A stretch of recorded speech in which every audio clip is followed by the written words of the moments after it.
Yo, what's good, everybody? I go by the name Direct, and this is my Smack Volume 11 recap. For y'all that don't know who I am and know about me, first of all, you are tuned in to rapgrid, but you probably know that since you're already watching this. And two, I like to share my opinion about battle rap because I feel like as the sport gets more and more popular, people without an extensive knowledge or history of the sport or the culture of battle rap um, seem to chime in. And there's a couple opinions I like to fix, and I like to just, throw my own take on it. So, so let's get into these battles. It was five battles. One got canceled, but there ended up being another one still going down, which is going to be very popular on the internet. I see it's out now, already at 52,000 views. So Ace Amin versus P was the battle that didn't happen here. I really wish that battle happened because I know for a fact it would have had the energy. There was something going on with the crowd. Usually volume crowds are where rappers go to shine. Like if you can't win over the crowd in a main stage battle at a big venue that holds 2, 3, 4, 5,000 people, but you're a heralded lyricist or you want to be seen as such, this is where you show up in the Smack volume. This is the battle rap that a lot of us grew up on, and this is URL paying their ode to that format. So yeah, the crowd was a little. I couldn't tell if they were a little asleep or they just weren't impressed. It could have been a little bit of both. Maybe they were tired. I don't know how long they were there. But yeah, Ace Amin and P didn't go down. But I feel like if that was the first battle, they would have woke the crowd up and have everybody going crazy. So hopefully they reschedule that, not for a big stage, but for something smaller like this. I think it would be dope. All right, so let's jump right into it and let's talk about Charlie Clips versus Chef Trez. The problem that a lot of people have with Charlie Clips is that Clips, sometimes it doesn't seem like he tries as hard as he does, but I feel like ever since he battled at Chris Brown house, he's been on a pretty good run. He hasn't really shit the bed or looked like he wasn't trying in that many battles in the last maybe year and a half. I think Clips versus Chef Trez going into this is kind of like, as far as styles go, it's a bit of a dream matchup because you have two people that can freestyle very, very well at the drop of a dime, change the tide of a battle, and they're also both very good writers, very charismatic. So we all knew this had the making to be one of them ones, but the main thing people will say was, I hope Chef steps up to the plate, and I hope Clips comes with that clip shit that we know he can come with. Now, I will say this. Charlie Clips gets judged a little bit harder than some of his peers because we know that he has top 5 talent of all time, right? If you watch every single battle rapper's highlight reel, you will probably think that Clips is the best.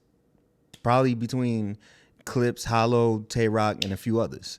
You know what I mean? And I think that even if Clips has one bad round sometimes, the fans don't want to give him that room because it's kind of like, damn, man, like, yo, we want to see you be the best all the time. And I understand from his perspective how that can get a little bit frustrating. But from our perspective, it's like, you get paid a lot of money, boom, boom, bam. You're supposed to show out every single time. So this is the argument that we have all the time if y'all not privy to it. So the first round, Chef was all right. Clips was very, very surgical. He was very creative in his attack.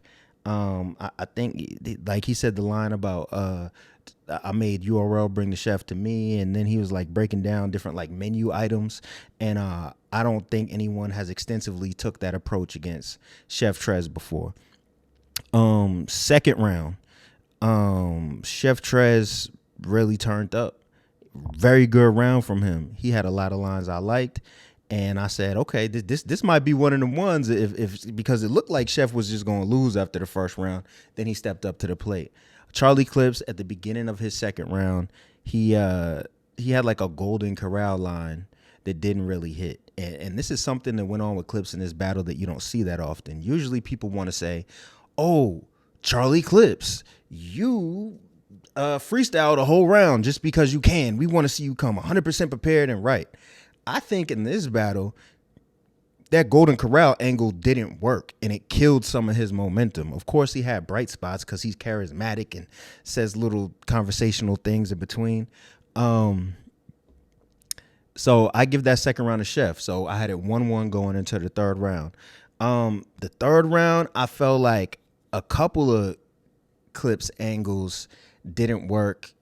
He kind of talked about Tay Roc for talking during the battle, and some like a lot of people just like, we don't want to see that. We just want to see you lock in and be great, you know. So this wasn't a Charlie Clips wasn't prepared. This was a Charlie Clips has a couple angles that didn't work. Honestly, I thought it was a decent battle. I feel like people are being a little bit too harsh on it, but I give it to Chef Trez 2-1. I give him the second and the third round. All right, now let's talk about Miss Hustle versus Chess. So Miss Hustle has been on a tear. There's been allegations against her, but through all this stuff, she's just been on a tear. Like she's been cooking, having solid performance back to back, and on camera, just showing up like a professional battle rapper. Background for y'all, if y'all don't know, the biggest knock on Chess is that I don't know if he has acid reflux or something, but he's thrown up in battles. He'll like the burping in battles. He'll, you know what I'm saying, bang on his chest. He'll take a while to get it back, have to take a lot of sips of water. And this goes back into the professionalism thing. People are like, yo, I paid $40 for this joint. Like, I just want to see you show up, rap, and be good and not have no hiccups or hangups. Because we all know when Chess is on, like, he's one of the greatest. He's fire. And Miss Hustle, actually, in her first round, she talked about this. Chess first round, a couple bars in, he started burping, had to go for the water. It took a little bit of time. It wasn't I forgot, because after he took a minute or so to go through all that, I think it was just like he went through his round, didn't get reaction. Even though he had some nice bars in there, he killed his momentum with the burping thing. And I think between the Clips battle and the Hustle battle with Chess burping, it was just like, yo, we don't like people were getting agitated at the event. Second round, I actually think that Chess did good, and you can argue he got the second round. But Miss Hustle, if I'm looking at only that round, I'll probably just edge that to Miss Hustle. This is what I think. When you're aggressive, when you're bigger, you're physically imposing, being male or female, and you have like a real powerful delivery, I think sometimes your lyrics get slept on. And I think Hustle was just saying a lot of things in this battle that resonate to people who really listen to bars. And Chess was even saying like, yo, you got a ghostwriter. Like he said it a couple times in the middle of the battle. But if we're just looking at what she did in this battle, she was crisp, on point. I give her like a 9 out of 10 for this whole battle. And then Hustle took the third round pretty clearly, I think. So like I said, some people can argue Chess got the second, but mostly people are going to be saying it's a 3-0 for Hustle. Like when we talk about, like, let's think about the court of law for a second. Innocent, it's supposed to be innocent till proven guilty, but with a lot of people, their mindset is guilty till proven innocent. Sometimes when I look at battle rap, it's like if someone messes up out the gate, it's automatically like, oh, he lost. You know what I'm saying? So you're going to see a lot of reviews where people talking about Chess and Hustle, and they be like, Hustle 3-0, I don't want to hear nothing. Nigga got to stop burping. Nigga got to go to the doctor, whatever. But honestly, what it is that second round was close when you really break it down and analyze it. But I still have Hustle winning 3-0. Now let's talk about New Jersey Twork and T-Top. I think this is when people really started getting a little bit agitated because T-Top was on point. I think this was a chance for I feel like T-Top has fell out with the fanfare a little bit recently, and I feel like this was a great time for T-Top to be looked at his old self, or like he's still in his prime. And Chef Trez after New Jersey Twork, after everything he did last year, this is just like, all right, he's going to solidify that he's the LeBron of this generation, or however people want to look at him. And New Jersey Twork just stumbled and choked up out the gate. I think Twork's second round, he had a couple stumbles, not really that much, not nothing that you would really harp on. Had his first round not went like that, you could almost argue that Twork won the second round, but T-Top was just really sharp. T-Top 3-0. And I think this is the pinnacle of people's agitation with this event. Just wanting the rappers to show up and be prepared. If you watch my podcast, don't quote me, we just put out a couple clips where Rain, who's affiliated with URL, PC, you know what I'm saying, my man Vocals and MJ, and they're sitting there talking about, like, yo, like, you know, battle rappers are spoiled. They get paid too much to be underprepared and act the way they do. So we're gonna see this if people don't start getting it together and we don't start having events with minimal chokes. That this is gonna be a constant theme, and this is what everyone is gonna be talking about. So yeah, T-Top 3-0. But I like New Jersey Twork second round. Okay, Tay Roc versus Serius Jones. This is probably the closest battle. Tay Roc and Serius Jones have a long history of beef, going back and forth. These two do not like each other at all, which is cool because sometimes that makes people want to see the battle more. As long as you keep it professional, we don't want to see fights. We don't want to see crazy altercations at this point. We just want to see good battles. So I think a lot of people felt like this was going to be a goodie. Now, in previous blogs recently, I've said that Serius Jones, arguably the best battler of the generation where he came out. He had a big win against Jin. He had a big battle with Mook that was like the main battle we all argued about back before the era where there was a million battles online. We all watched it at least 100 times each, the real battle fans. And my knock, kind of a knock that I have on Serius Jones, is that he's somebody who had his own style, was very charismatic, very poised, and he was one of a kind. And I feel like when this era came around, Serius Jones wanted to prove he could spit with some of today's lyricists, and he could scheme, and he could dig deep and have double, triple entendres every bar. And I feel like that's kind of handicapped him a little bit, because he doesn't come off the same way. Like, people say he comes off as cocky. He used to come off the same way before, but it was so charismatic, it like made you smile. Now it's like serious bars, no pun intended. So in this battle, Jones has learned how to fight through crowds sleeping on him or not reacting to his bars, which is a good and bad thing, because it's like some of the stuff he says is like, come on, man, like that deserved a reaction. And a lot of battle rappers, like when people don't react to what they say, they be like, psh, and then they'll just lose where they was at and just forget everything they were going to say. This wasn't one of them cases. Jones was crisp. He went through everything. He had a really good bar in that first round where it was the meteorite bar, and people just looked at him. And I was like, oh, man, they're asleep. They're asleep. That being said, I feel like Tay Roc's first round was his best round of the battle. He went crazy. Exactly what you would expect from Tay Roc. Bam. Okay. Second round. I was really thinking about my critique of Serius Jones and his style.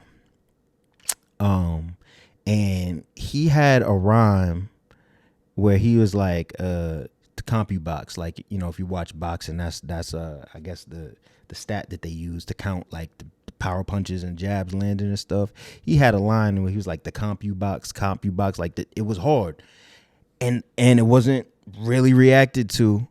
And he had a Bambaataa Planet Rock line that wasn't really reacted to, and light bulb went off, and I said, yo, I know what it is. Jones' pace is way too fast. He had the slowest pace we've ever seen a battle rapper have when he first came out, but it was effective and it worked. I said, yo, you ain't on the block with nothing. You on the block, you fronting. You know what I'm saying? Shaving an onion, Thanksgiving making stuffing, all that kind of stuff. Like, I feel like, I don't know if he wrote so many bars and he's just trying to adhere to the time limit, but it seems like he's speeding through his rounds. I feel like it's Jones, bro. I know I told you this a million times. You're probably getting tired of me. If you just slow it down to your original pace and keep the same bars and smile more, it will have a huge effect. That's it. I think it's just the delivery. His delivery isn't bad. It's just too fast. That being said, Tay Roc and Serius Jones started arguing in this round, and I also thought it was Tay Roc's weakest round of the battle. I gave the second round clearly to Serius Jones, and it was just like an argument, like, don't touch me. I asked you politely, you still touching me. Yo, this almost fight type thing. Whatever. People, once again, the theme of this event in this blog is people just want to see bars. Boom. Third round. I'll give it to Tay Roc. Tay Roc had a Van Helsing line I really liked. And then he said like an Arctic Wolf line, like Arctic. And I don't know if it's Antarctic or just Arctic. But I like that round from Roc. Not as good as his first, but I thought it was a solid round. I think without the arguing, more people will be talking about this battle like, yo, that was pretty good. You know, I just think that I get it that the arguing, it's all marketing, right? Like, if no one fights, no one does anything, who cares, right? It's sold the fight. But I think with the agitation going on from the choking and the unprofessionalism from rappers, not the league, at this event, it was more like, come on, son, not this too, right? So the one thing that did go really well, and I believe this was right before Tay Roc and Serius Jones, which was the main event, is that Ocho Cinco was there. And if you don't know, Ocho Cinco's been, you know, they had him and Shannon Sharp had Lux on their blog or their YouTube show, Nightcap, where at night they just talk about everything going on. Very popular show. And he brought Lux on, and he was basically like, yo, man, I can kill y'all battle rappers. I'm fired. Da, da, da, da. And he's been saying stuff on Twitter. I remember back in the day, he went at Disaster back in the day, like 4 years ago. But so I could tell by the way Nunu and J Black were acting on the commentary. Okay. I think Ocho's gonna battle DNA. I think this is gonna happen. And sure enough, man, Ocho Cinco jumped up there, and it's out on YouTube now, so I'm sure y'all have an opinion on this. I believe he either went off the top or just loosely just scribbled a couple things down and didn't really write no setup bars.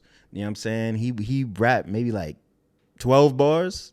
Was it a 16? I don't know. It was pretty short. But he had a slow pace. He knew what he was doing. He knew how he was delivering it. He had a couple oohs and ahs. It was just dope to see Ocho Cinco battling. And you have DNA goes, and of course DNA just goes crazy with the freestyle, and he's incorporating Shannon and everything. And then Charlie Clips, he tagged in Charlie Clips at the end, and Charlie Clips kind of OD'd. So obviously Ocho Cinco lost if we're judging it. Like, even if it was just DNA, Ocho Cinco lost, but it was dope. So I think, okay, whenever a celebrity wants to battle rap and they just love the sport, sometimes there's a pushback from the community like, oh, you can't just come in here and battle. Who do you think you are? Bro, at the end of the day, it helps market the league. It helps promote the league, and it helps, you know, shine light on this culture that we all love. Who cares? Like, stop complaining. It's dope that Ocho Cinco got up there and kind of came off the top. You know what I'm saying? Like, celebrities be scared to do that. So I gave the man props, and he sat in front of two of the most dangerous people. Even if it was freestyle, it was, you know, they got crazy on him. He said he want to come back, man. He said alphabetically he want to battle every top rapper alphabetically in order. He said Arsenal's first, man. I wouldn't mind seeing Ocho Cinco battle Lux, Arsenal, whatever, because here's the thing. Now we all want a classic every single battle. But I came up in an era where sometimes people just got their ass whooped and it was mad funny and it was entertaining. Ain't nothing wrong with that. Bring the funny ass whoopings back. And if it involves celebrities or whatever, like I feel like as a community sometimes we discourage celebrities from wanting to get in the ring because they feel like it's way too risky. If it's fun and it's light, like I feel like a lot of battle rap should be, not all of it, but a lot of battle rap should be. I think it's gonna be a dope show for everyone involved. It's gonna bring more money to battle rap, and it's gonna get more people want to be involved and talk about it. So shut up. It was good. It was funny. It was entertaining. Um. So yeah, that's it. Smack Volume 11. Um. Was the event that good? Not really, but it's not the league's fault. It's performance. Performance from battlers. So come on, y'all. Let's step it up. Let's get it together. It's always love with me. I always trying to give y'all an analytical perspective, and I always trying to give the rappers something they can hold on to and give them constructive criticism. Cause I'm sure there's a couple battlers bloggers yelling at the screen at home right now, like, come on, son, all that, come on, son, and get it together. Like, I get it. I'll be frustrated sometimes watching certain people too, but it's like, yo, bro, like, tell them what they could do better. That's why I'm here. Salute, y'all. Peace.